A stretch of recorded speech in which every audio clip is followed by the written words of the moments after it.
Happy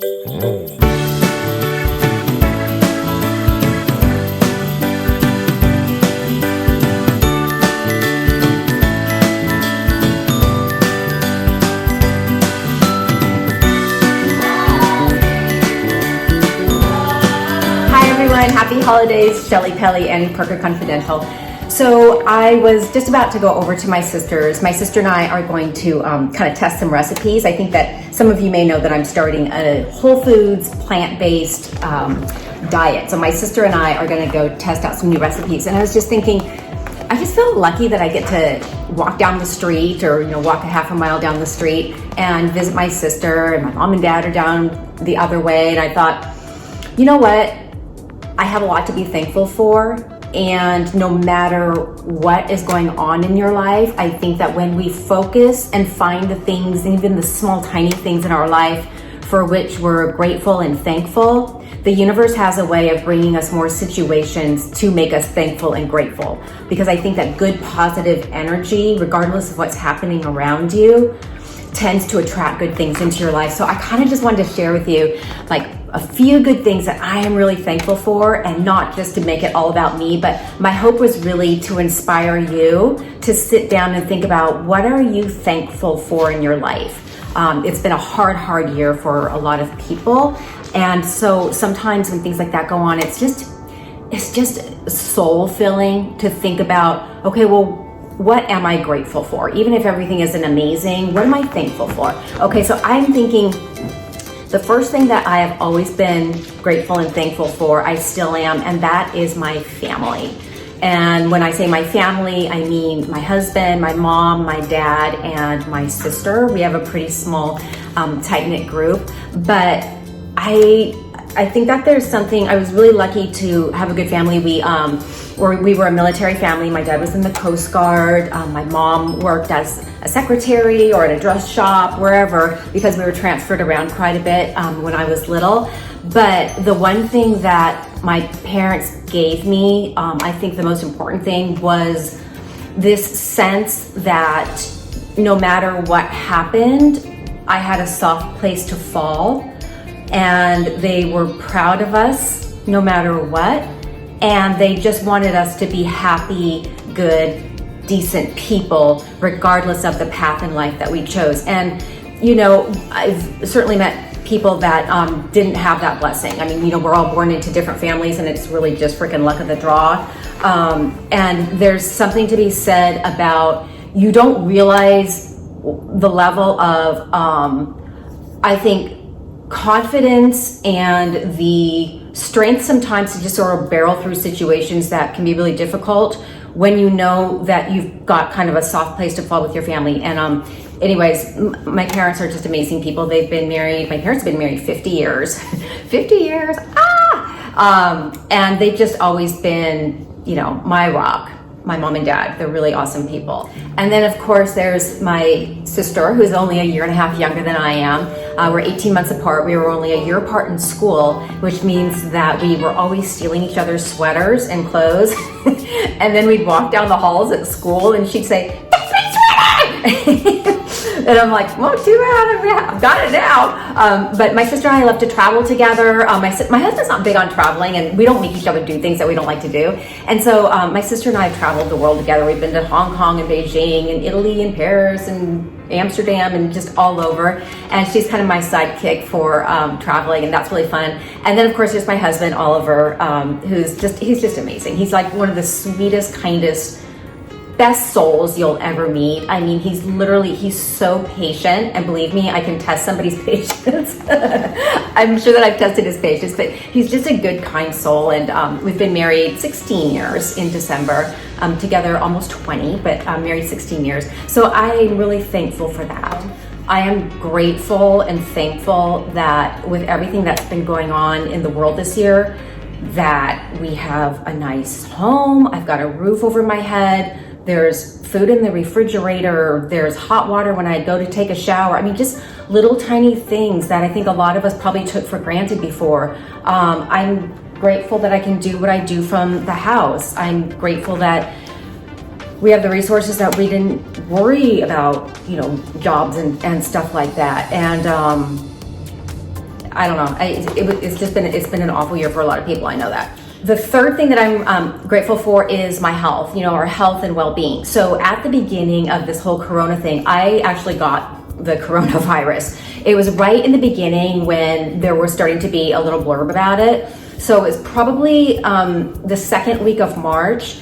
And I gotta tell you, I've always been like super healthy, and man, it laid me out. I wasn't hospitalized, but I was sick like I've never been sick before. And it's right then that you start feeling, man, this could really go the wrong way. And you start thinking of all the things you took for granted, of being able to pop out of bed and go down and get a workout, or, go in the kitchen and get something to eat. And when you don't have that anymore, it's a reminder to just be appreciative of just the basic things like your good health, and that you can get out of bed on your own 2 feet. So that's a big deal. The fourth thing that I'm thankful for, and this might sound kind of weird, but hear me out here. I am grateful and thankful. I should say thankful. I'm not that evolved yet that I'm grateful for it. I'm thankful for the people that have hurt me in my life. And here's why. I kind of always looked at life as each of us are in our own play, and all of the people that come in and out of our lives, whether they're positive or negative forces, are simply actors in the play of our lives. And so when you get somebody that's negative that comes in, those are the ones that are there to really teach you a lesson. Now, certainly the positive ones too, but I will tell you, I think the times that I've grown the most exponentially, and that I've really just kind of gotten a tougher skin and learned quicker than normal, are the times when somebody's really hurt me. Maybe they betrayed me, maybe they weren't the person I thought they were.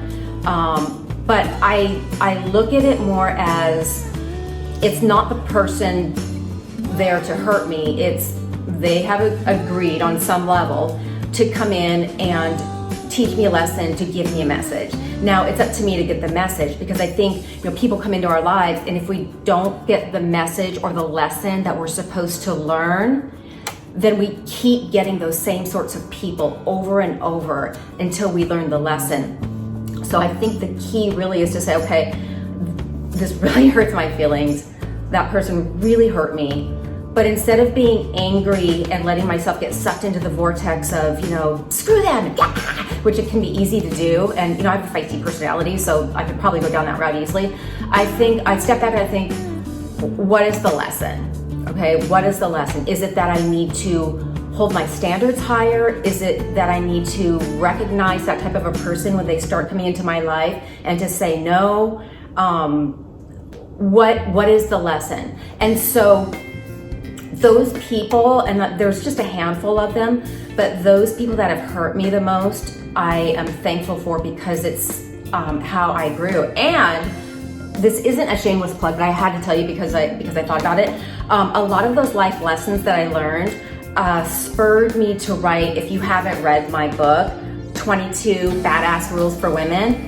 It was 21, and then seriously, it went to get printed, and I thought of another one, and so I said, just cross it out and put 22. But it's 22 Badass Rules for Women and Girls, and I will tell you, I've had so many women say either one of two things. One, either they're going to give it to their daughter for sure, or they said, I wish that I had this when I was like 16, 17 years old, because it serves them now. It really doesn't matter how old you are. They're just 22 life rules badass women follow, and you can too. It's setting smart boundaries for men, relationships, life, and career. It's the 10-90 rule of mastering life. So life is 10% what happens to you, 90% how you handle it. And icing out negative people, which was one of my life lessons. I tend to share and like to give and like to help. And so I had to learn how to cut negative people out of my life quicker than maybe I would have otherwise. So I'll put the link for this below, but it's kind of good. And the final thing, at least the big thing that I can think of today, that I'm really thankful for is, I'm thankful for all of you. I really am. I'm thankful and grateful that I have the opportunity to do what I love to do, not what I have to do. I think a lot of you probably know that I came from the corporate world, and I did that for a very long time. I started off in sales and I worked my way up the leadership route, and I led large sales organizations in the software industry. And I loved it for a very, very, very long time, and it was really fun until it wasn't fun. And I was fortunate that I had the opportunity to just leave and do what I love to do, which is this. And what I have always just has lit my fire and what fuels me and just gives me such fulfillment is sharing and giving to other people. And more so, I would think more so women. I was a sales leader, and so yes, I had men and women on my team, and I loved helping to coach and grow them and figure out what they wanted to do with their lives and their career path and help to facilitate that. But I really love sharing my knowledge. I love sharing things that I've found. I love connecting with other women, and that is why I do this. I am not doing it for like the attention, or I know a lot of people have different motives. Honestly, I really just love to share. I love to share, and I like to connect with other women, and I'm really, really grateful that I have the opportunity to do this. I am so grateful for all of the amazing women that I've met, a lot of you out there, a ton of you that follow my blog, and it's just been fun. I launched this a year and a half ago, and it's just, I feel like I'm just getting started. I just have all these things that I want to do in my brain and share with you. Those are the things that I'm thankful for. So I would hope that maybe you'll take out a piece of paper and a pencil and jot down things that you're thankful for. The more things that you're thankful for, the more things will come your way. So, all right, that's my 5 cents for the day. For all things wellness, beauty, style, fitness, and healthy living, go to the blog, AnnieParkersConfidential.com. See you on the blog, and happy holidays. Peace out.